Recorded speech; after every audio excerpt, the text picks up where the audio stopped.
ऐसा बाप नहीं चाहिए। एक बड़े शहर में रतनलाल अपनी बेटी संध्या और छोटे बेटे कुणाल के साथ रहता है। रतनलाल बहुत गरीब है और शराबी किस्म का आदमी है। वो रिक्शा चलाकर अपना जीवन यापन कर रहा है।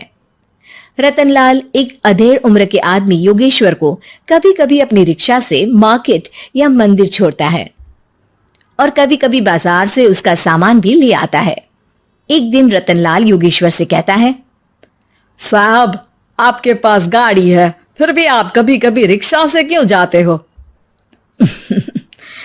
इन शहर की गलियों को आराम से देखना मुझे बहुत पसंद है।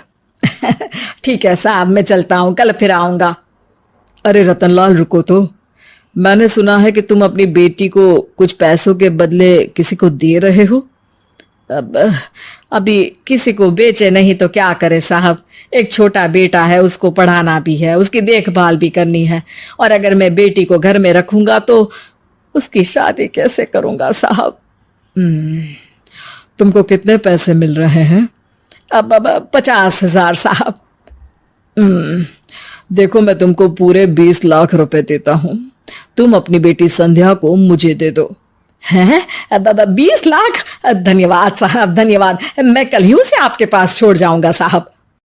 अगले दिन रतनलाल संध्या को हमेशा के लिए योगेश्वर के यहाँ छोड़ आता है और बदले में 20 लाख रुपए लेकर घर आ जाता है।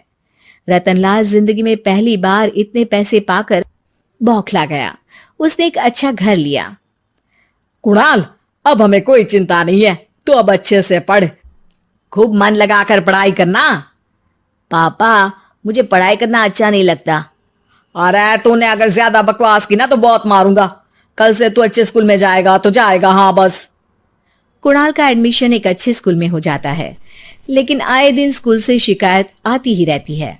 10 साल बाद एक दिन प्रिंसिपल मैडम रतनलाल को स्कूल में बुलाती है। रतनलाल, आपका बेटा कुणाल बहुत आवारा हो गया है और ये बिल्कुल भी पढ़ाई नहीं करता है, बल्कि उसका दिमाग गलत कामों में जा रहा है।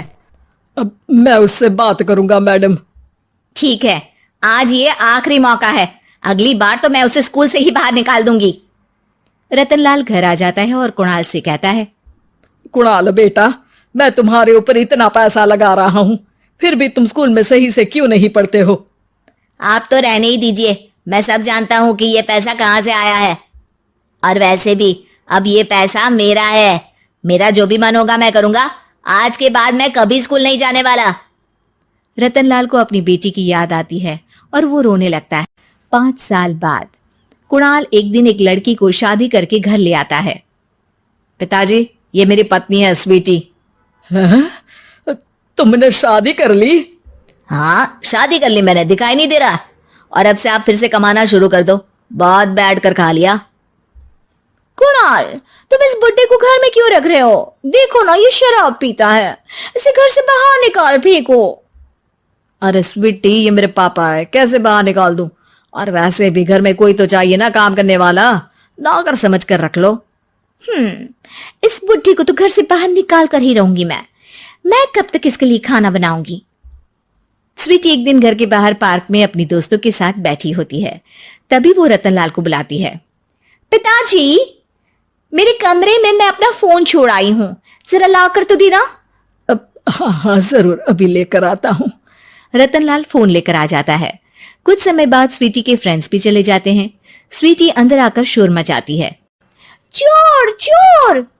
कहाँ है चोर? मुझे तो यहाँ कुछ नहीं दिख रहा। अरे ये अलमारी खुली पड़ी है, जरूर किसी चोर ने ही खोली होगी। अरे कौन आया था यहाँ? यहाँ तो पिताजी आए थे बस। अरे बहू, मैं चोर नहीं हूं। मुझे तो आप पर अब बिल्कुल भी विश्वास नहीं है पिताजी, क्योंकि जब आप पैसे के लिए दीदी को बेच सकते हो तो आप चोरी भी तो कर ही सकते हो। अरे लेकिन वो सब तो मैंने तेरे भले के लिए किया था ना। मैं तो कहती हूँ कि हमें इनकी कमरे की तलाशी लेनी चाहिए। तुम बिल्कुल सही कह रही हो, चलो। स्वीटी और कुणाल दोनों रतनलाल के कमरे की तलाशी लेते हैं और उन्हें वहां स्वीटी की ज्वेलरी और पैसे मिल जाते हैं। मैं तो पहले ही जानता था कि चोर आप ही हो। निकल जाओ मेरे घर से और दोबारा अपनी शक्ल मत दिखाना। रतनलाल आंखों में आंसू लिए घर से निकल जाता है। स्वीटी मन ही मन सोचती है, आज तो मेरी प्लानिंग सफल हो गई। जैसा मैं चाहती थी ऐसा ही किया और बड़ी आसानी से उस बुड्ढी को चोरी का इल्जाम लगाकर घर से भगा दिया। रतनलाल की हालत अब ज्यादा खराब हो गई और वो सड़क पर बैठकर भीख मांगकर खाने लगा। एक दिन वहां एक गाड़ी आकर रुकी और सड़क पर बैठे सभी भिखारियों को अपने सेंटर ले गई। एनजीओ की मालिक संध्या एक एक करके सभी को सुविधा मुहैया कराती है। तभी उसकी नजर रतनलाल पर पड़ती है। पिताजी? संध्या तू? पिताजी, आपकी ये हालत कैसे हुई? ये सब मेरे बुरे कर्मों की सजा है जो मुझे मिल रही है। मुझे माफ कर दे बेटी।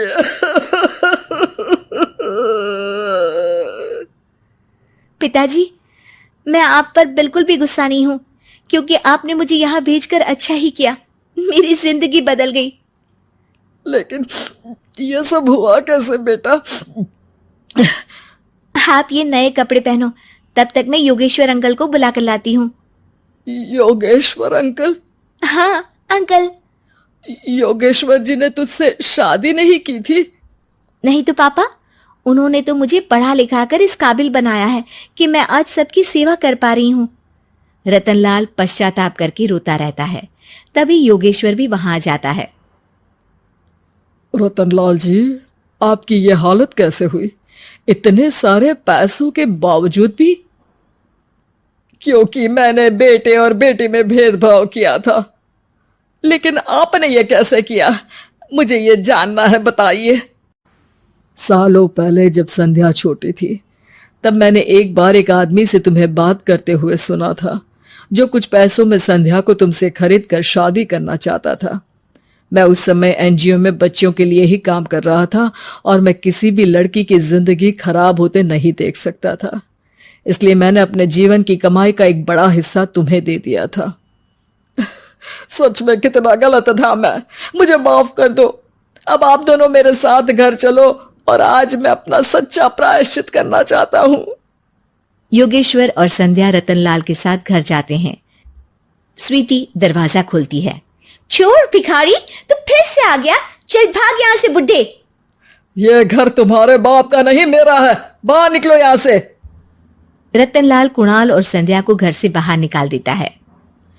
योगेश्वर जी, अब ये घर आपका है और अब आप यहां एक और एनजीओ खोल सकते हैं। शायद अब ये सच्चा प्रायश्चित है। संध्या अपने पिता के गले लग जाती है।